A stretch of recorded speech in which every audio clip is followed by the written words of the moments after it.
Welcome to Indira recipes. Sun dried potato chips అండి.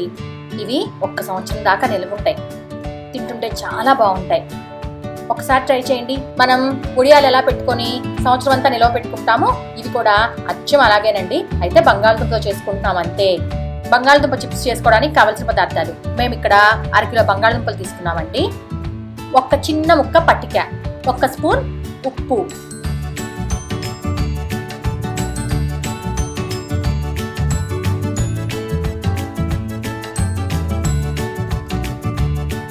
ముందుగా బంగాళదుంపని బాగా కడుక్కొని పీల్ చేసుకొని నీళ్ళల్లో వేసుకోండి. అన్ని బంగాళదుంపల్ని పీల్ చేసుకొని అలాగే నీళ్ళల్లో వేసుకోండి. దాని తర్వాత స్లైసర్తో బంగాళదుంప చిప్స్ చేసుకోండి.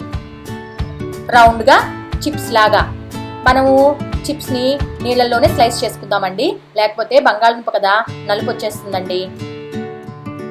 అన్ని బంగాళదుంపల్ని ఇలాగా చిప్స్ లాగా చేసుకోండి. ఒక్కసారి అన్నిటినీ బాగా కడుక్కోండి. మళ్ళీ మంచినీళ్ళు పోసుకొని కూడా ఒకసారి బాగా కడుక్కోండి, స్టార్చ్ లేకుండా. తర్వాత ఒక వడగిన్నెలోకి అన్ని తీసుకోండి. ఇప్పుడు వాటర్ చూసారా ఎంత క్లియర్గా ఉందో, ఇలా ఉండాలండి. ఇలా వడకట్టుకున్న బంగాళదుంపని పక్కన పెట్టుకోండి. తర్వాత ఒక పెద్ద గిన్నెలో నీళ్లు పోసుకొని మూత పెట్టుకొని బాగా మరగనివ్వండి నీళ్ళని హై ఫ్లేమ్లో.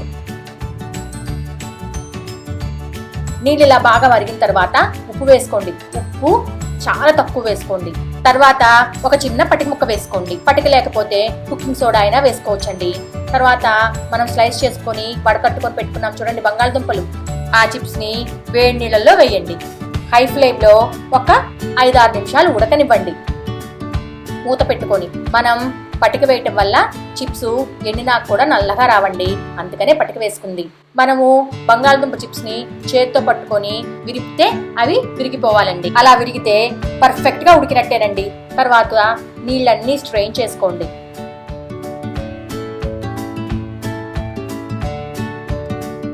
ఒక పొడిగుడ్డ పరుచుకొని దాని మీద ఈ గోరువెచ్చగా ఉన్న బంగాళదుంప ముక్కల్ని పల్చగా పరుచుకోండి.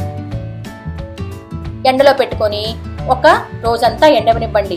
ఎండాకాలంలో అయితే 1 రోజులో ఎండిపోతాయండి, మిగతా అప్పుడైతే ఒక 2 రోజులు పడతాయి. ఆయిల్ని బాగా కాగిన తర్వాత ఈ బంగాళదుంప చిప్స్ని నూనెలో వేసుకొని వేపుకుంటే భలే ఉంటాయండి తినడానికి. ఇవి మనకి ఒడియాల్లాగా కదండి, ఎప్పుడు తినాలనిపిస్తే అప్పుడు వేపుకొని పైన కొంచెం ఉప్పు కారం చల్లుకుంటే సూపర్గా ఉంటాయండి. ఒక్కసారి ట్రై చేయండి.